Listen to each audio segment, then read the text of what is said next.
I'm Alan Watt, and this is Cutting Through the Matrix on December the 17th, 2007. Newcomers, look into cuttingthroughthematrix.com for lots of information which hopefully will try and bring you into a reality, a different reality than the one, a higher reality than the one you're in. When you're in, it's primarily indoctrinated illusion. And going to the site, you can get lots of previous talks, and it's full of information on how we got here, why it works so well, the whole system, that is. And also look into Alan Watt Sentient Sentinel.eu, where you can download transcripts and pass them around in the various languages of Europe. It's interesting to watch the spraying in the sky is still going on, of course. It's a done deal. There's an oversight committee on aerospace and the Pentagon and so on, where they've admitted they're doing this. And on one side of their mouth, they're talking about saving us from global warming. And on the other hand, they talk about the military purposes that it has. And of course, it's the latter that's really true, because it's being used to modify the weather and convince you there's a big crisis in global warming, and we must all react accordingly as we get conditioned into a completely new way of living or existing, because the world they're bringing in is going to be one of your own servitude. You'll serve the system. Servitude is a key term they're all using today. Tonight, the weather plummeted to minus 12 Fahrenheit. It's minus 24 centigrade. And I think all Canadians and some of the North Americans, ones to the north of the border there, should all get together and complain to the military-industrial complex, because we're paying the biggest carbon taxes and so on for Kyoto. And where is our share of global warming? Where has it gone? We aren't getting value for money. We're getting frozen up here. So we should all get a big organization together and complain to all the politicians to make sure we get our warming and representation for all this taxation, because it's freezing right now. And as we go through all these changes, these condition changes, we'll be conditioned all our lives. From every program you've watched, every cartoon you've watched, every nature program, love the animals, love the trees, all that stuff, we've all been conditioned to our present state, which is a form of la-la land, with big boys have us conditioned, ready to go into the new system of almost an earth worship. We must save the earth at all costs. And that sounds all nice and wonderful. After all, it is your home. But the ones behind all this and telling us to do it are the same foundations that run the corporations that exploit the planet Earth and have moved vast mountains in order to get certain minerals and laid waste to various jungles down through the last few centuries. It's the same boys who are pushing this greening movement, because the greening movement is a form of straitjacket. We'll all have to live accordingly to the new system. We have to serve the poor old planet. And then they'll give us our new priesthood, which will be comprised of technocrats and bureaucrats who run it all for us. And we'll all bow down to them. We'll bow down for our food, our water. We'll bow down for our existence to these new priests who are coming along. They're already set up, in fact. Most folk quite enjoy it. Back with more after the following messages.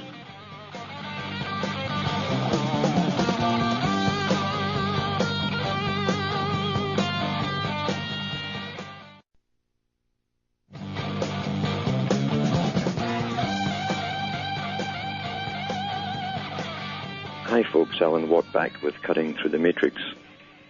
And after my last gripe about where's our share of global warming, as I say, we should all get together, get a big organization together, because we're paying the biggest amount of taxes here to save the old planet. And we should get our fair share of global warming. Tell your member of parliament or your congressman today. But getting into this other field of where the future is going and where it's actually at, we tend to be segregated in the generations. by design, of course.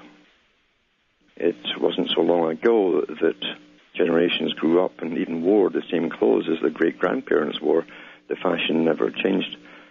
All of that's a fairly recent phenomena in the course of history. We have been guided or shepherded along in not haphazardly, but in a planned way, because the elite said a long, long time ago the biggest problem they had was to control the minds of the population. And it's not difficult to control the minds of the population as long as you can indoctrinate all of the population in the same cultural upbringing or education. For centuries and thousands of years, in fact, religions did it very, very well. And you'd bounce off your opinion of the world and your immediate environment to those around you, and they'd bounce it back. And you tend to all agree because the only information you had about reality at all came from your religion, which was indoctrinated into the culture itself. So everyone would agree with you. Everyone would agree with you that hell was down there somewhere, and if you were bad, you'd burn forever. And if you're good, you might just get a chance to go up into the clouds and become a musician and play a harp and stuff like that. And everyone would nod their heads and agree. So it's simply gone on a step further. We have a better scientific indoctrination today. And the movie Matrix wasn't just a happenstance movie where people fought battles inside the programs of the internet. It's actually a goal. Now, I've talked before of how the Pentagon and CIA and all the combination of the secret services of the world, really at the top, and all the top countries, are working towards this agenda to rob the minds of the public, what's left of them, and bring them into the next step, which is a virtual reality world, not a real world, but an almost real world, a parallel world coexisting. And people will be enticed initially into this world until you can't do anything without going into it. It'll become your real world for you, the only one you'll imagine. And because they've segregated the generations, those who are older, even parents who've just had children for a few years, don't notice the indoctrination their own children are getting through their cartoons. They buy them the games to play with, and now you can buy games where you can create your own doppelganger, your double, or even a better double than you think you are, because you're taught not to be satisfied with yourself. So they go into these games and they can build a composite of the character that they want to be.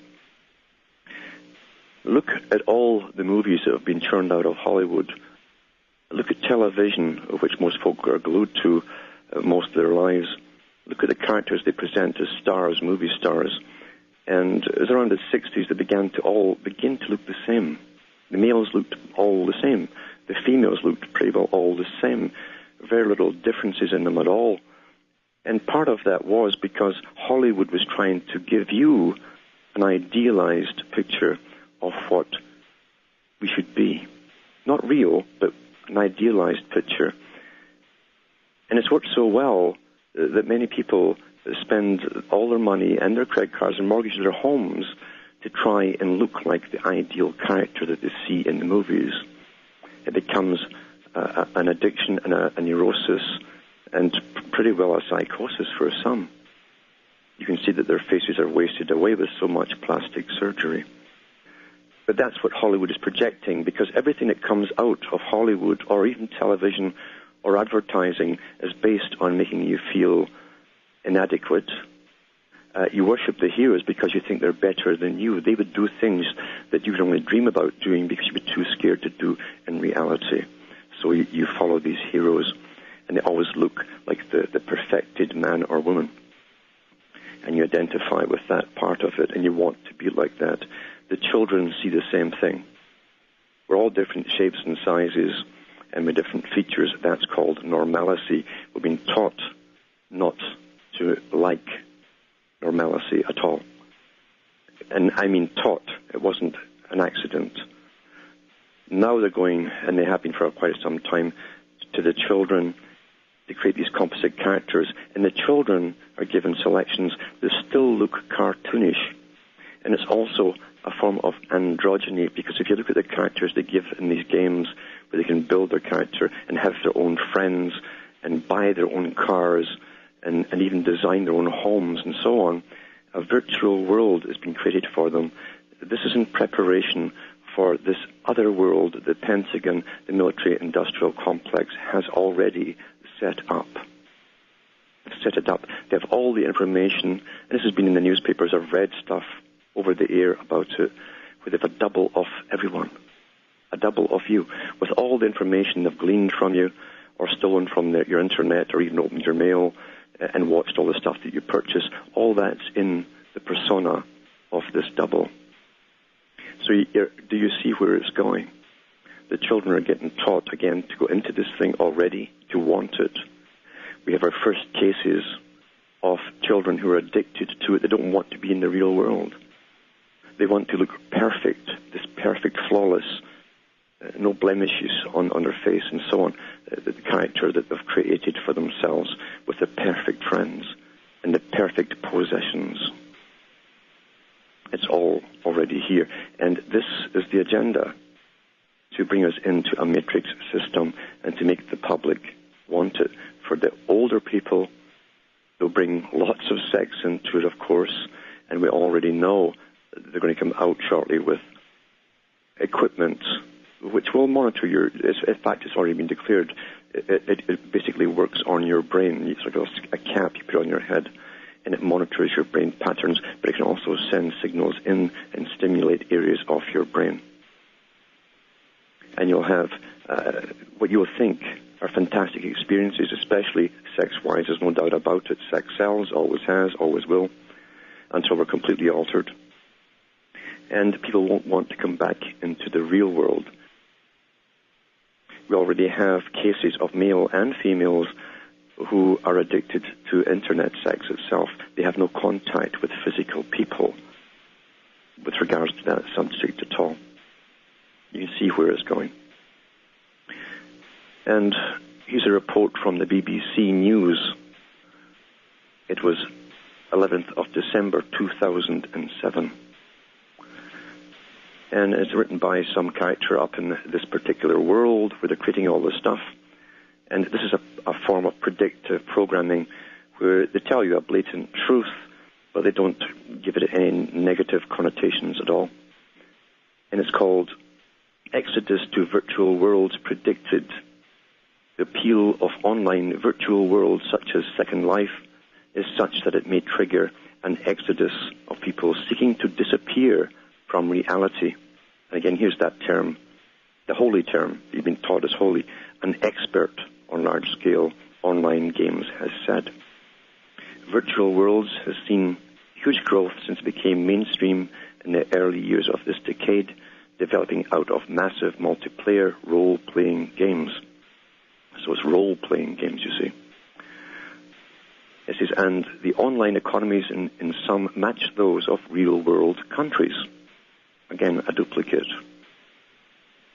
The draw is such that they could have a profound effect on some parts of society.